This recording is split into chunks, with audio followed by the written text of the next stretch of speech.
जय हिंद साथियों, नमस्कार। एक बार पुनः स्वागत है आप सभी का अपने YouTube channel dreamer of UPSC में।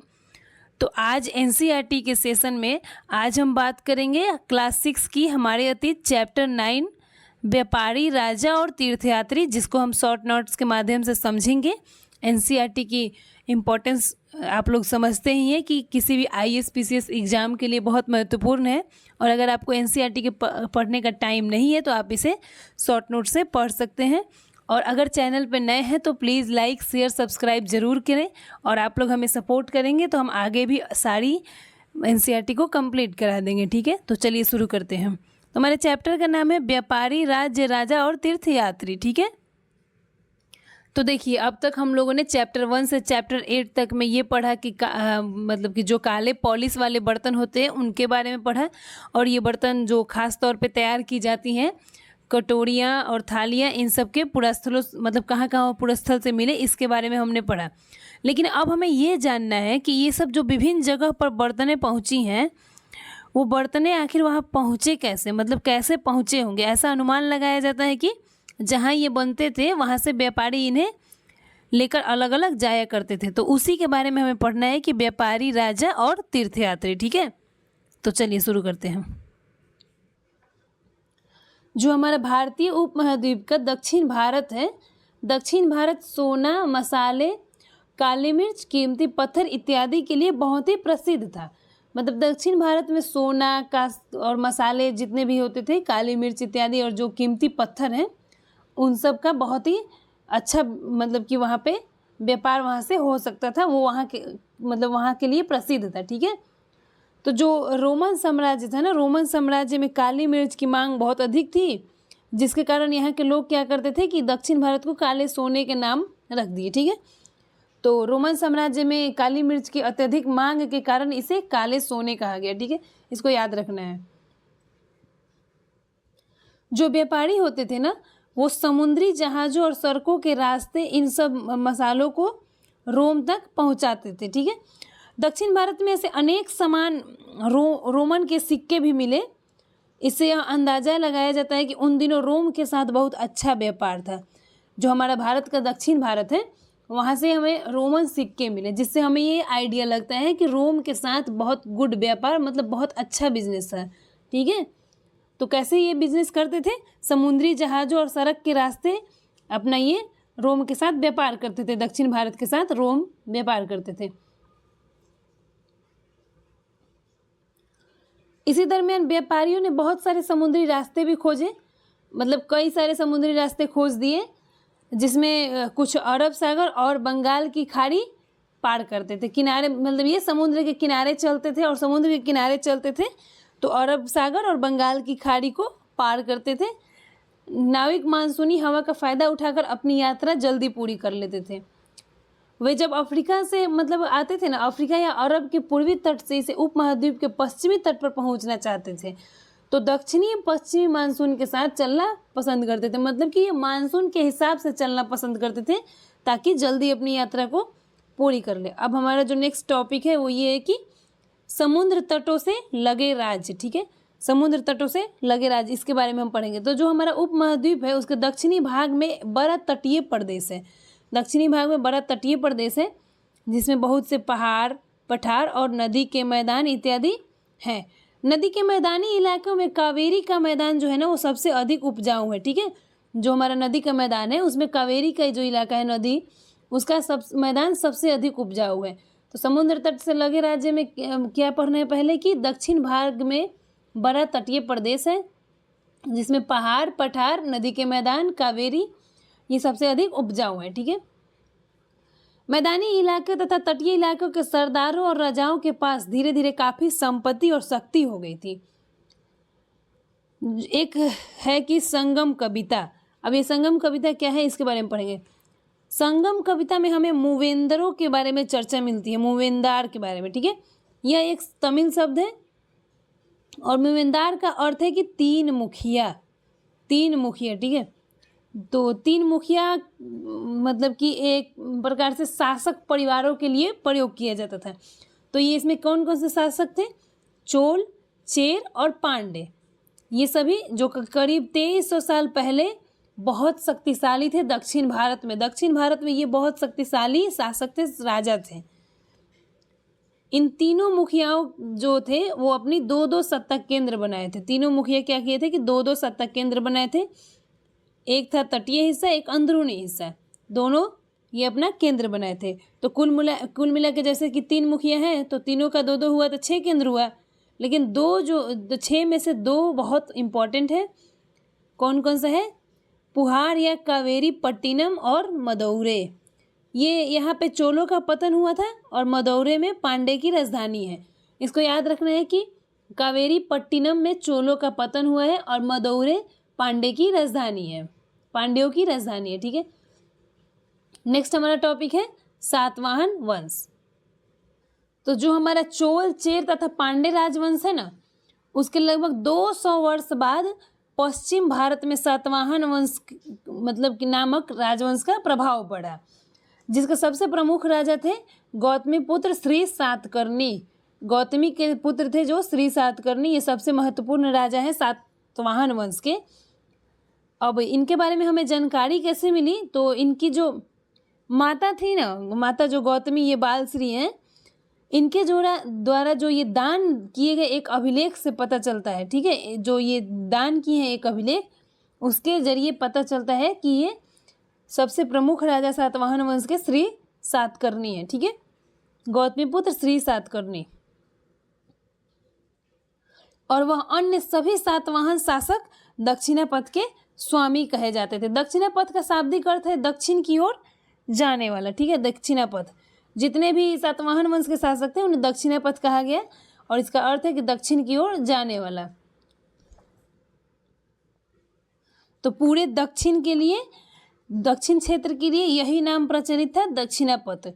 ठीक है, जो श्री सातकर्णी था ना, वो पूर्वी, पश्चिमी और दक्षिणी तीनों तटों पर अपनी सेनाएं भेजी जो श्री सातकर्णी था। तो ये है हमारा सातवाहन वंश के बारे में कि सबसे प्रमुख राजा कौन है?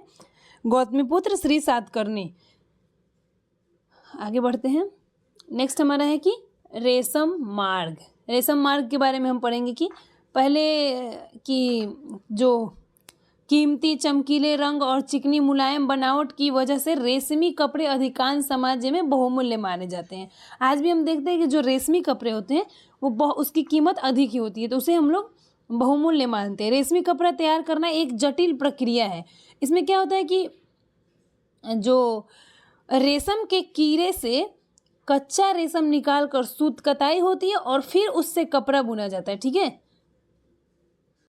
तो इस तकनीक का आविष्कार, मतलब कि रेशम बनाने की तकनीक का आविष्कार सबसे पहले लगभग 7000 साल पहले चीन में हुआ है। ठीक है, सबसे पहले कहाँ हुआ है? चीन में। रेशम बनाने की तकनीक का आविष्कार सबसे पहले चीन में हुआ, लगभग 7000 साल पहले। और जब चीन में हो गया इसका आविष्कार, तो देखिएगा, स्टोरी सुनिएगा कि क्या हुआ कि उन्होंने क्या किया कि हजारों साल तक बाकी दुनिया से छुपाए रखे, पर चीन से क्या हुआ कि पैदल, मतलब जब ये छुपा के रखना चाहते थे, लेकिन जब चीन से पैदल या घोड़ों से बाकी कुछ लोग दूर दूर जगहों पर जाते थे तो वो अपने साथ रेशमी कपड़ा ले जाते थे। जब ये लोग जाते थे यात्रा के लिए, व्यापार के लिए, तो रेशमी कपड़ा ले जाते थे। जिस रास्ते से ये लोग यात्रा करते थे वह रेशम मार्ग अर्थात सिल्क रूट कहलाया। ठीक है, जहाँ से ये लोग जाते थे, जिस रास्ते से ये लोग यात्रा करते थे, वो सिल्क रूट कहलाया। कभी कभी चीन के शासक ईरान और पश्चिम के शासकों को उपहार के तौर पर रेशमी के कपड़े भेजते थे।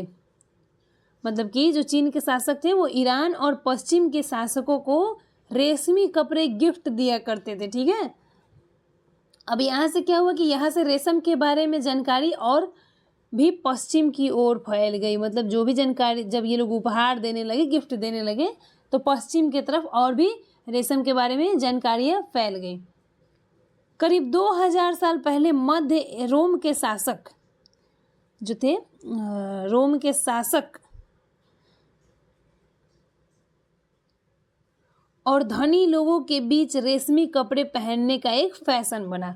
2000 साल पहले रोम के शासक और धनी लोगों के बीच रेशमी कपड़े पहनने का फैशन बना। सिल्क रूट पर नियंत्रण कौन रखता था? तो सिल्क रूट पर नियंत्रण रखने वाला सबसे प्रसिद्ध कौन था? कुषाण। सबसे प्रसिद्ध कुषाण थे, जो कि करीब 2000 साल पहले मध्य एशिया तथा पश्चिमोत्तर भारत पर इनका शासन था। ठीक है, कुषाण का शासन कहाँ था? मध्य एशिया और पश्चिमोत्तर भारत। और इनका जो शक्तिशाली केंद्र था जो शक्तिशाली केंद्र था वो था पेशावर और मथुरा। ठीक है, कुषाण का जो शक्तिशाली केंद्र था वो पेशावर और मथुरा, और इन्होंने ही सबसे पहले सोने के सिक्के चलवाए हैं। इस बात को याद रखिएगा, हमेशा एग्जाम में पूछता है कि सोने के सिक्के सबसे पहले किसने चलवाए? कुषाण ने। ठीक है, इसके बाद हमारा जो नेक्स्ट टॉपिक है कि बौद्ध धर्म का प्रसार। बौद्ध धर्म का प्रसार कैसे हुआ? तो जो कुषाण वंश था ना, तो जो हमारा कुषाण वंश था उसके सबसे प्रसिद्ध राजा थे, कौन थे? कनिष्क। ठीक है, याद रखिएगा कि कुषाण वंश का सबसे प्रसिद्ध राजा कौन है? कनिष्क। उसने लगभग 1900 साल पहले शासन किया। ठीक है, वो क्या किए थे कि एक बौद्ध परिषद का गठन किए, जिसमें क्या होता था कि एक जो भी विद्वान होते थे वो एकत्र होकर महत्वपूर्ण विषयों पर विचार विमर्श करते थे। मतलब कि एक कनिष्क जो थे, कुषाण वंश के सबसे महत्वपूर्ण शासक, उन्होंने एक बौद्ध परिषद का गठन किया, जिसमें जो भी विद्वान होते थे और जो भी उनकी इम्पोर्टेंट टॉपिक होती थी उस पर ये लोग विचार विमर्श करते थे।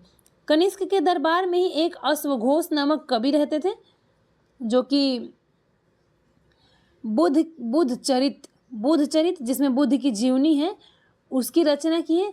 और इन्होंने भी संस्कृत में, इन्हीं के समय से संस्कृत में लिखना स्टार्ट हुआ। ठीक है, कनिष्क के दरबार में रहते थे अश्वघोष किसके दरबार में रहते थे? कनिष्क के। बुद्ध चरित्र की रचना किसने की? अश्वघोष ने। इन सब टॉपिक को याद रखना है। कुषाण वंश का सबसे महत्वपूर्ण शासक कनिष्क। ठीक है, अब देखना है कि हमें बौद्ध धर्म में जो नई परिवर्तन आई, बौद्ध धर्म में क्या क्या परिवर्तन हुआ, तो उसका देखना है। बौद्ध धर्म की एक नई धारा विकसित हुई, जिसके 2 विशेषताएं थी। जो नई धारा थी उसमें महायान का विकास हुआ।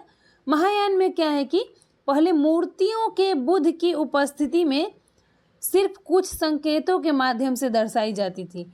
मतलब जो भी मूर्तियां बनती थी उसमें क्या होता था कि बुद्ध की उपस्थिति सिर्फ कुछ संकेतों के माध्यम से दर्शाई जाती थी। मतलब पूरी मूर्ति नहीं बनाई जाती थी, बल्कि कोई सिंबल बनाए जाते थे। जैसे कि निर्वाण प्राप्ति, जैसे निर्वाण मतलब कि ज्ञान की प्राप्ति, उसमें पीपल के पेड़ की मूर्ति बनाई गई है। ठीक है, पीपल के पेड़ की मूर्ति द्वारा दर्शाया गया है निर्वाण प्राप्ति को।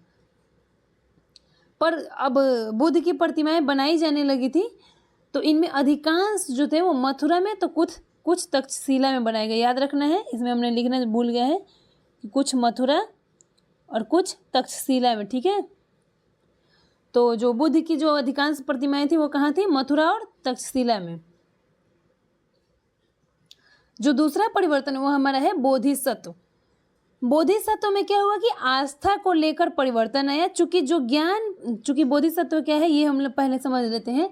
जो ज्ञान प्राप्ति के बाद एकांतवास करते हुए ध्यान साधना कर सकते थे उन्हें बोधिसत्व कहा जाता था। लेकिन इसमें परिवर्तन है, और परिवर्तन क्या आया कि वे लोग क्या किए कि वे लोग शिक्षा देने और मदद करने के लिए संसारिक परिवेश में रहना ठीक समझने लगे। वो लोग ऐसा मतलब कि जो भी बोधिसत्व का पालन था उसको करने की बजाय शिक्षा देने और मदद करने को ठीक समझने लगे। ठीक है, ये है बौद्ध धर्म में जो भी परिवर्तन आया। उसके बाद क्या हुआ कि धीरे धीरे बोधिसत्व की पूजा काफ़ी लोकप्रिय हो गई और पूरे मध्य एशिया, चीन के बाद कोरिया, जापान तक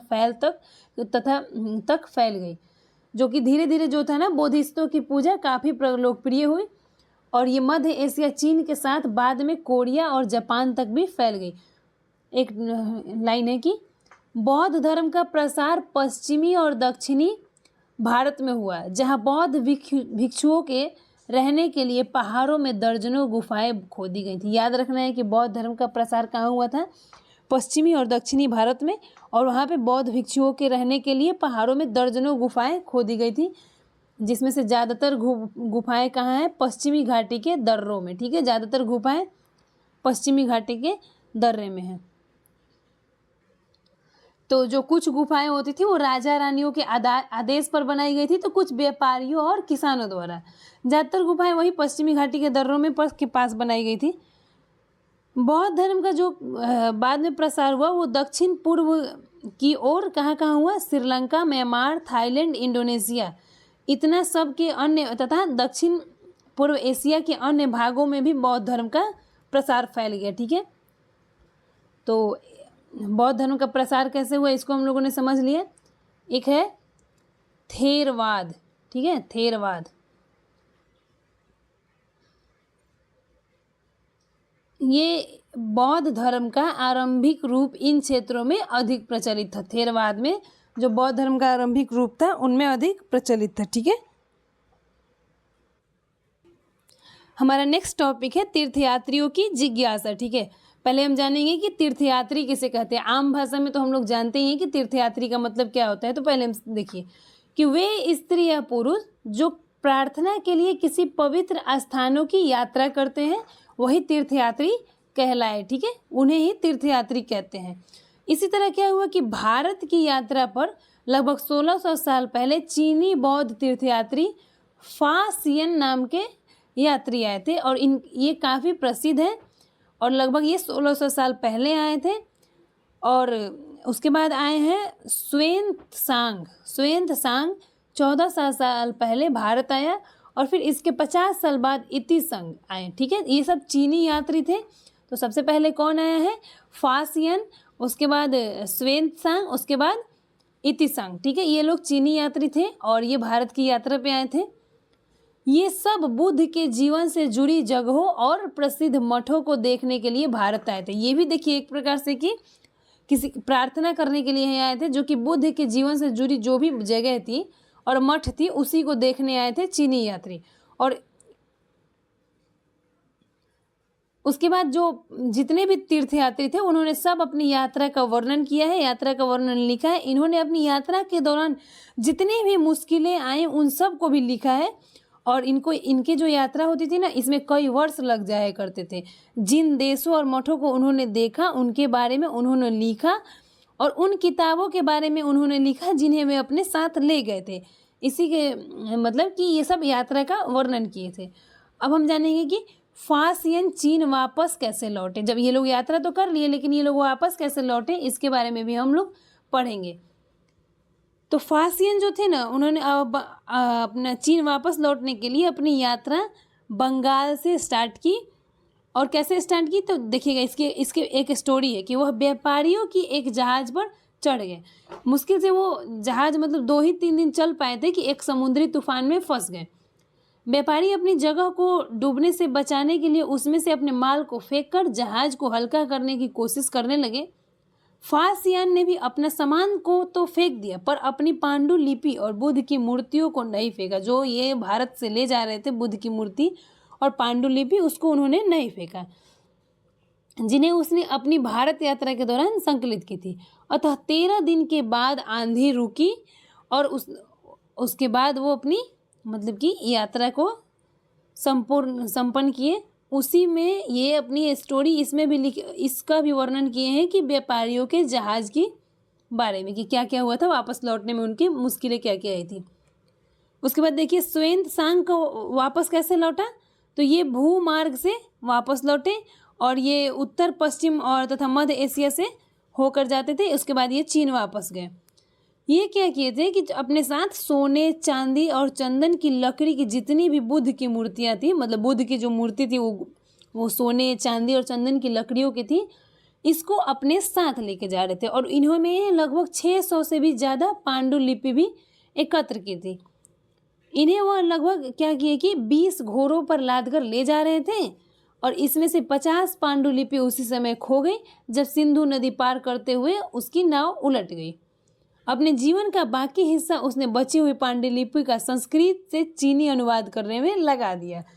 मतलब कि जो ये पांडुलिपि ले जा रहे थे उसमें से 50 से ज़्यादा पांडुलिपि उसी समय खो गई और जब वो नाव पलट गई थी सिंधु नदी में, उसके बाद क्या हुआ कि वो अपनी बाकी जो भी उनका टाइम बचा था लाइफ का, वो इस पांडुलिपि जो हमारे यहाँ लिखा गया था वो तो संस्कृत में था, तो उसको क्या किया ये चीनी अनुवाद करने लगे। हमारा एक टॉपिक है कि नालंदा जो है ना वो शिक्षा का एक विशिष्ट केंद्र और ये बिहार में, आप सभी जानते होंगे नालंदा विश्वविद्यालय। तो जो चीनी यात्री थे स्वान त्सांग और अन्य तीर्थयात्री इन्होंने भी अपनी मतलब कि जो विद्या अर्जित किए थे प्रसिद्ध बौद्ध विद्या केंद्र नालंदा में अध्ययन किया। ठीक है, जो भी ये, क्योंकि ये यात्रा करते थे तो 1-2 दिन के लिए तो नहीं बल्कि कई वर्षों के लिए, तो ये नालंदा विश्वविद्यालय में अध्ययन किए थे। नालंदा विश्वविद्यालय कहाँ है? जो कि बिहार में, प्रसिद्ध बौद्ध विद्या केंद्र, और बौद्ध विद्या केंद्र के लिए उस टाइम संबंधित था। नेक्स्ट हमारा टॉपिक है कि भक्ति की शुरुआत कैसे हुई। तो क्या हुआ कि देवी देवताओं की पूजा का चलन शुरू हो गया था, बाद में वही हिंदू धर्म का प्रमुख पहचान बन गई। इनमें शिव, विष्णु और दुर्गा जैसे देवी देवता शामिल थे। तो भक्ति के बारे में हम लोग पहले जानेंगे कि भक्ति क्या है। जैसे कि किसी देवी देवता के प्रति श्रद्धा को हम लोग भक्ति कहते हैं। ठीक है, तो जो इन देवी देवताओं की पूजा थी वो भक्ति परंपरा के माध्यम से की जाती थी। भक्ति उस समय काफ़ी लोकप्रिय परंपरा बन गई थी। भक्ति का पथ सबके लिए खुल गया था। उसमें ये नहीं देखा जाता था कि कौन धनी है, कौन गरीब है, कौन ऊंची जाति का है, कौन नीची जाति का है, कौन स्त्री है, कौन पुरुष है, बल्कि भक्ति का पथ सबके लिए खुल गया था। भक्ति मार्ग की चर्चा हमें भगवत गीता में भी पढ़ने को मिलता है, जो कि हिंदुओं के पवित्र ग्रंथ है और ये महाभारत से संबंधित है, आप सभी जानते हैं। भक्ति मार्ग अपनाने वालों को देवी या देवता भक्ति मार्ग जो भी अपनाते थे उनको क्या करना होता था कि देवी देवता का सच्चे मन से पूजा की जाए। तो मतलब कि उनका ये मानना था कि देवी देवता का सच्चे मन से पूजा की जाए तो वह उसी रूप में दर्शन देंगे जिसमें भक्त उसे देखना चाहते हैं। जब जो लोग भी भक्ति मार्ग अपनाए थे उस टाइम, उनका ये मानना था कि सच्चे मन से अगर हम लोग पूजा करते हैं तो उसी रूप में हमें दर्शन मिलेंगे जिस रूप में हम उन्हें देखना चाहते हैं, चाहे वो मानव रूपी देवी देवता हो या कोई सिंह हो या पेड़ हो। ठीक है, तो उस टाइम उसके बाद क्या किया कि कलाकार जो होते थे वो देवी देवताओं की मूर्तियां भी बनाने लगे। इसी में एक हमें मूर्ति मिली है वाराह रूप में विष्णु की मूर्ति, जो कि एरन के MP से मिली है। देखिए इस मूर्ति को आप लोग ध्यान से। इसमें क्या है ना कि ये पुराणों के अनुसार ये क्या है कि जल में डूबी पृथ्वी को बचाने के लिए विष्णु ने 12 रूप धारण किया था और यहाँ पृथ्वी को एक स्त्री के रूप में दर्शाया गया है। तो 12 रूप में विष्णु की मूर्ति कहाँ मिली? सारण MP में। ठीक है, नोट में हम जानेंगे कि भक्ति का अर्थ क्या होता है। भक्ति जो है वो भज शब्द से बना है जिसका अर्थ होता है विभाजित या हिस्सेदारी। ठीक है, इसका तात्पर्य है कि भक्ति भगवान या और भक्त के बीच परस्पर एक अतरंग संबंध है। भक्ति भगवत या भगवान के प्रति झुकाव। भगवत का अर्थ है कि ऐश्वर्य, सुख और भक्त मतलब जितने भी हमारे सुख सुविधा हो उसको भक्तों के साथ बांटना। ऐश्वर्य सुख को भक्तों के साथ बांटना, यानी भक्त या भगवत अपने देवी देवताओं के भग का हिस्सेदार होता है जो अपने ऐश्वर्य तथा सुखों को भक्तों के साथ बांटता है। ठीक है, तो इस प्रकार हमारा चैप्टर खत्म होता है और उम्मीद है आप लोगों को ये NCERT सेशन मतलब फ़ायदेमंद हो रहा होगा, आप लोगों को अच्छा लग रहा होगा। तो प्लीज़ लाइक शेयर सब्सक्राइब जरूर कीजिएगा और आप हमें सपोर्ट करेंगे तो ऐसे ही शॉर्ट नोट्स आगे आते रहेंगे। और ये मैं खुद शॉर्ट नोट्स बनाती हूँ जो कि बहुत इंपॉर्टेंट है। Thank you so much. मिलते हैं नेक्स्ट वीडियो में।